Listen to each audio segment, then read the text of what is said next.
As we said in the intro, we are getting into politics within the planning system and the various things that affect SME development community as well. The government and local authorities will start to CPO it and just say, well, we'll capture the land value ourselves. So that's instead of seeing more margin go to the landowner with the uplift and then stripping margin and obviously, I suppose, budget out of the developer's budget.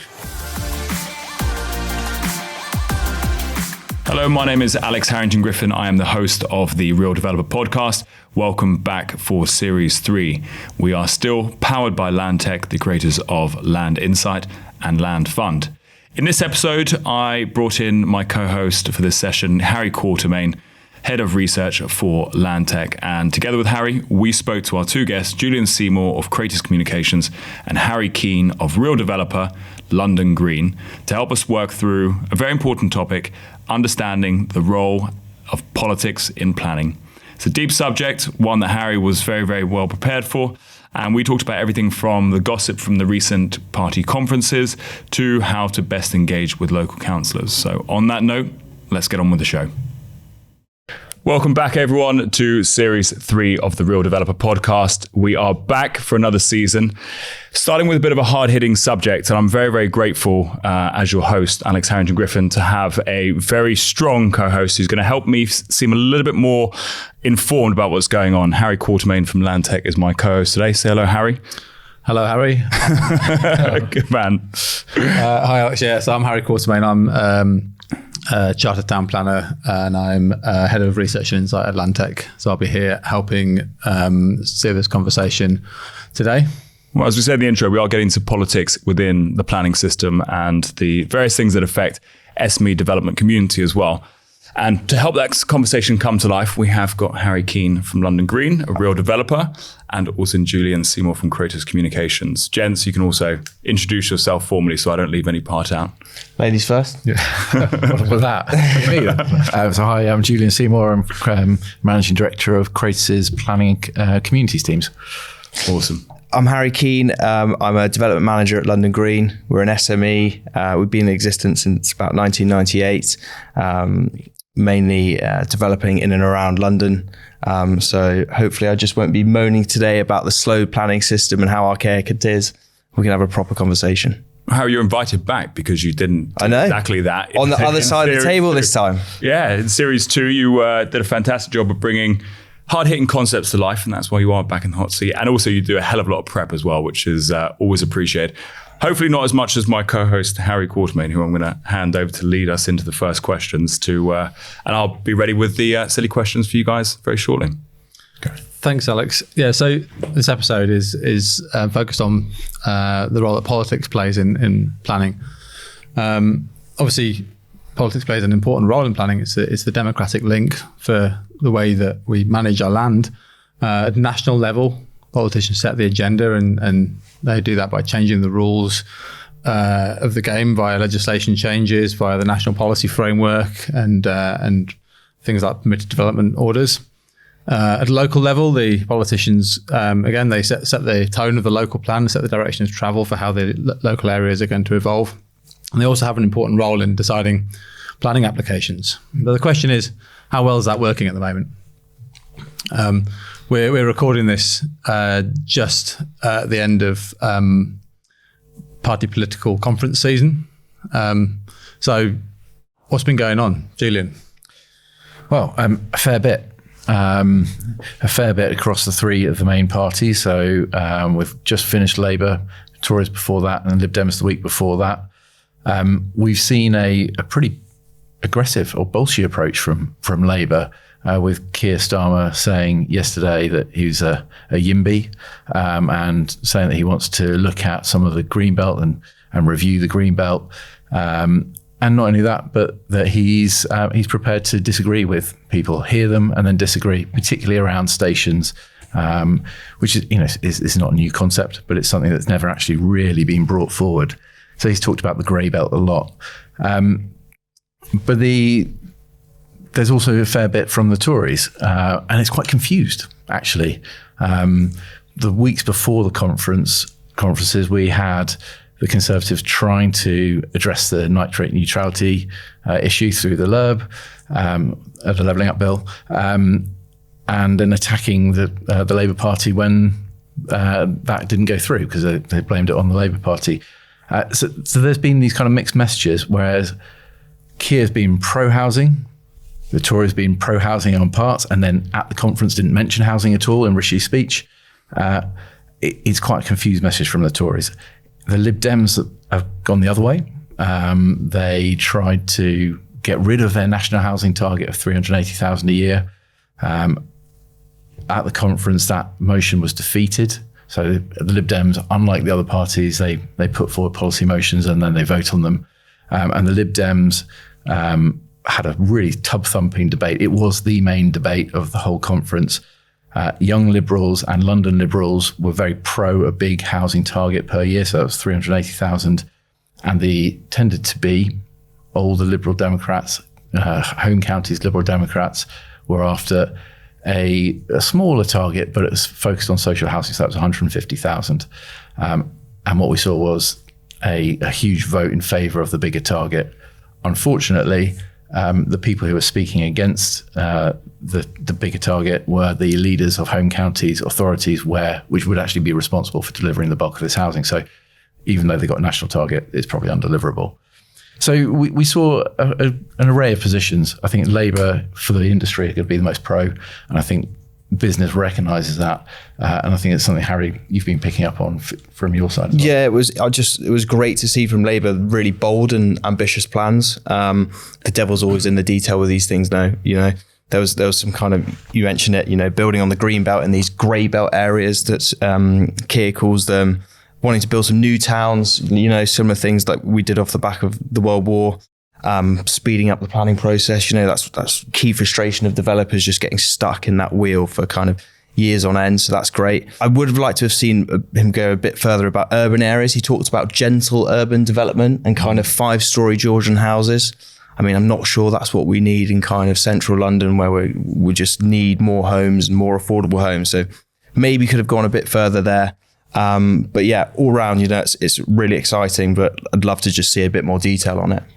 I think the other part of that is resourcing, and this is the big elephant in the room. We've been talking before this meeting that there's going to be a real problem with actually providing A, the money, but B, the people to deliver it, the planning people in councils, in national government. They're just not there at the moment. Yeah. They're coming through the system as well. Yeah. That's another thing to consider. Yeah, I think his idea was he was going to fund 300 new planners across the board through stamp duty taxing from people from abroad. Yeah, I mean, as a planner, I think they could start by properly funding the planners they've got at the moment. They're really struggling to retain people in the public sector at the moment because it's under resourced. The flack that the hardworking public servants get is often not worth the pay they get for it. So it's really tough. Just taking that point a bit further, I think it was interesting to see that planning fees going up. I think developers are very happy to see that as long as it goes into planning. And the fact that those fees aren't ring fenced for the planning departments in local authorities, red flag, is a real problem. Yeah. No, I completely agree with what you both said. And we at LandTech, we did a bit of number crunching on the amount of green belt that is in fact grey belt. And I think they actually released some new stats today, and 7% of the green belt that is developed at the moment. And the numbers I looked at, if we developed just 5% of the green belt, we could deliver 10 years worth of housing at 300,000 houses a year. So, there's a lot of opportunity there if you know where to look for it, and we can get out of our own way so we can get those houses built. I'm sure the landowners would love to be calculating their land values after that announcement as well, though. Yeah, well, that was one thing that Keir said, is that when he CPOs land, he wouldn't be paying them kind of premium prices, which I think might get the backup of a lot of landowners. But that's another story. This is an interesting point. Lord Matthew Taylor was making this point yesterday at a conference, and he was saying if developers, they're taking these pieces of land and the prices go up and lots of the money goes to landowners, but if they're not able to use the uplift in value to actually create great places where people want to live, and they still build what are not great developments, then the government and local authorities will start to CPO it and just say, well, we'll capture the land value ourselves and we'll invest it ourselves. And I think there is actually an argument to doing that. And it's the way it's done in other countries as well. So that's instead of seeing more margin go to the landowner with the uplift and then stripping margin and obviously, I suppose, budget out of the developer's budget, it's seeing more go into it would take more out of the landowner's budget. The developer, development will cost the same. The developers don't get the huge amount of it anyway. It's the landowner who makes the real profit on those greenfield sites. So more money, more budget for amenities, the additional services go into it as well. Yeah. Okay. I think that, if that comes forward, that would be potentially a really good thing. But obviously, there's some hurdles to overcome before we get there. I think what we can probably agree on now is that it's really nice to see a clear vision for how this should be done in the future. Obviously, this is a hypothetical future. It's the opposition party laying this out at the moment. If you compare that to what we've seen over the last 5 years, definitely, but we've now 13 years into the current government. I think the stat I looked at in February when the last housing minister came in was that since 2012, only 4 of the 13 housing ministers we've had have been in place for more than a year. That is indicative of a kind of lack of direction when it comes to the political engagement with this issue. What do you think the impact of that has been? Yeah, I think it's the same issue across some of the other departments as well. But the fact that we're chopping and changing a lot of the time does make it very difficult. And it's not just the housing minister; it could be the Secretary of State as well. Although it's not quite so acute at that level, it naturally takes time for these people to get up to speed on their brief. I think Rachel McLean, we looked at her and we did a bit of a biography of her, and she'd commented on 2 housing applications and a solar farm in her constituency. Those are her qualifications for being the housing minister. I mean, that's a pretty tough, steep learning curve. And the next day you might be expected to go and answer questions in the House of Commons about any of your briefs. So I think it's a pretty tough gig. It doesn't help because the issues have to be revisited. I know that the former chief planner used to have a presentation that he would give to each of the ministers as they came in. This is how the housing system works. The fact that you have to do that every single time is a real problem, and it doesn't lead to any consistency. And what developers want, I think, Harry, is certainty. Yeah, I think it just takes the momentum out of things and it takes the sting out of it. If you don't have if you're chopping and changing a leader, whether it's sport, whether it's politics, it's very difficult to make change. So I think that's the main thing. We need a bit of consistency, whether that's blue or red. Just needs to have the same person in place for a prolonged period of time to make a real difference. Yeah, I mean that plays out across the industry rather than just not just the developers feeling that. I mean, the amount of consultant hours that have gone into responding to the white paper and then the NPPF reforms, which were supposed to be launched in the spring. And we're now getting near winter and we still have seen nothing of them. And the Levelling Up Regeneration Bill, there's been a lot of time spent on talking about policy that might or might not turn up. That consistency and that clarity of actually what's going to change, when it's going to change, and what the impacts are going to be would be really good. If the government does change next year, what's it going to mean? We've talked a bit about what's been said in the conferences, but Harry, on the ground for developers and the SME sector. Yeah. What are you looking forward to? I think it's really good news. We've got Labour have pledged 1.5 million homes in 5 years. Obviously, they're conscious that they're not going to hit kind of 300,000 homes each year on year, and it's going to take some time to build up to that. So that makes complete sense. We just touched on the new towns, and it's great that there's huge ambitions here. I know you've referred to the fact that there's plenty of greenbelt. Just concerned about where these new towns are going to go, though. People have talked about the arc between Oxford and Cambridge potentially being somewhere where there could be a new town. But then, from the perspective of this podcast, what role is SMEs playing in that? If you're kind of master planning these huge towns, it's more than likely going to be very large kind of developers putting these master plans in place. Let's carve out a bit of that kind of area for SMEs to kind of play their role in that as well. I think that's really important. And there was also a piece by Keir talking about devolution of powers to the mayors in the different kind of councils, which is really great. I think if nationally and locally we're working together and pulling in the same direction to kind of push housing through. I am a bit concerned that if there's a fracture nationally and locally, if we've got different kind of local parties to the national party, could that kind of create some fraction there? Might be overthinking it, but on the whole, it's really, really exciting. Yeah, I think you're just on that last point about fracture. I think you're exactly right. You can just look at London under Sadiq Khan with a Conservative government, and that's been a very difficult relationship, particularly between Boris Johnson, who was the previous London mayor, and Sadiq, and that hasn't worked. So the funding has not come for London. For example, Barking and Dagenham, they often make the point that they're one of the most deprived boroughs in the whole of the country, and yet they're not eligible for levelling up funding because they sit in London. And that there hasn't been an argument made around that because the relationships are so broken. And then we see in places like Bristol, if the relationship with the mayor, between the mayor and the people doesn't quite work, then you can actually see that get rid of the mayor. So Marvin Rees, someone who was pushing for more development, more affordable housing, because there's a waiting list of 5 to 10 years in Bristol for a secure housing place. He was pushing for a lot more housing to be built. And as part of that was part of the reason he was unwound, and they've changed the form of government down there, so there'll be no mayor after May next year. Going back to the government changes next year, both the Liberal Democrats and Labour have talked about more social housing. And by that, they don't mean affordable housing, capital A, capital H, they mean social rent, more council housing. What's not clear is exactly how that will be paid for yet. And so we need a bit more detail around that.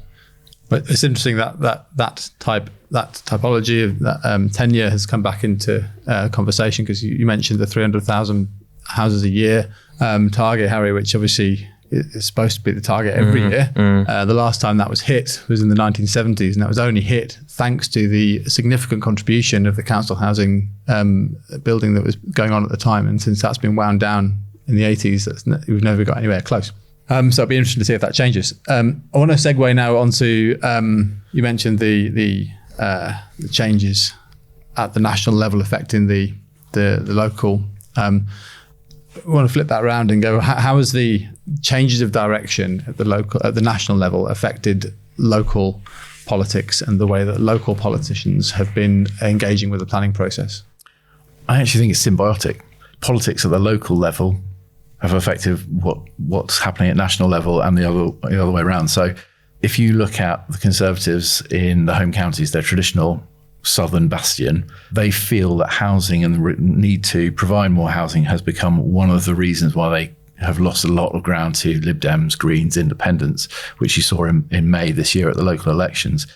And so nationally, Michael Gove, the Secretary of State, has kind of looked at changing the MPPF, changing housing targets, making them mandatory or not mandatory.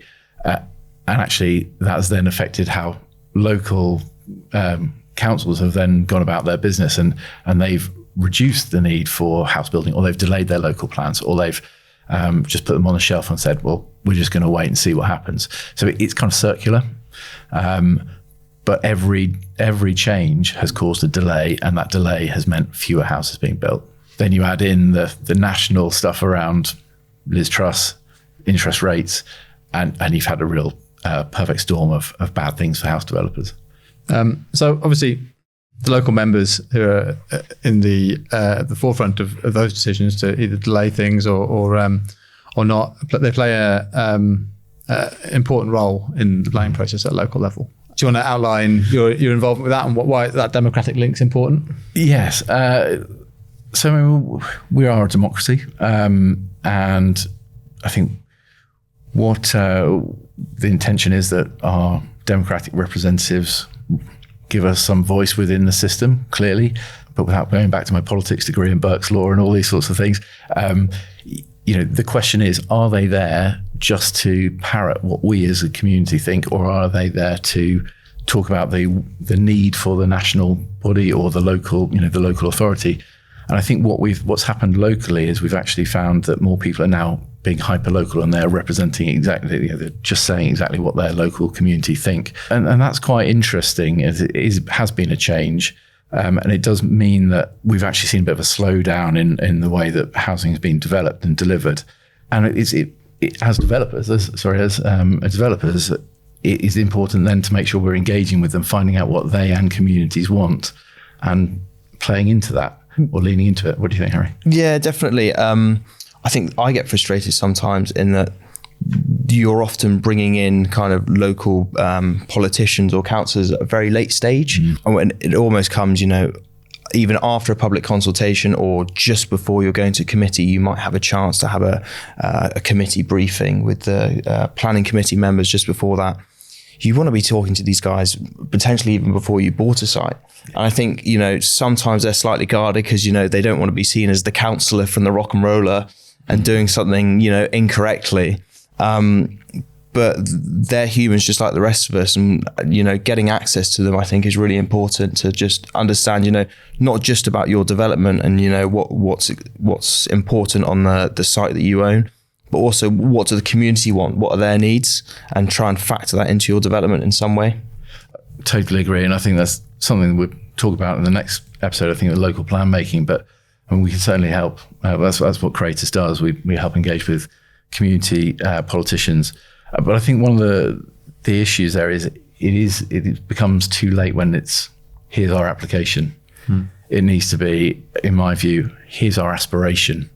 What can we all do together that's going to make it a win-win for all of us? Is that alongside pre-app, or is that literally a standalone exercise where you're gathering your community feedback? I mean, obviously, it depends how big your site is. I mean, if you're doing 3 houses, there's a limit to how much you can deliver in. But if you're doing 1,500, then you can play with the scheme. One of the schemes we've been working on called Birchwood Garden Suburb, we did a hands-on planning exercise.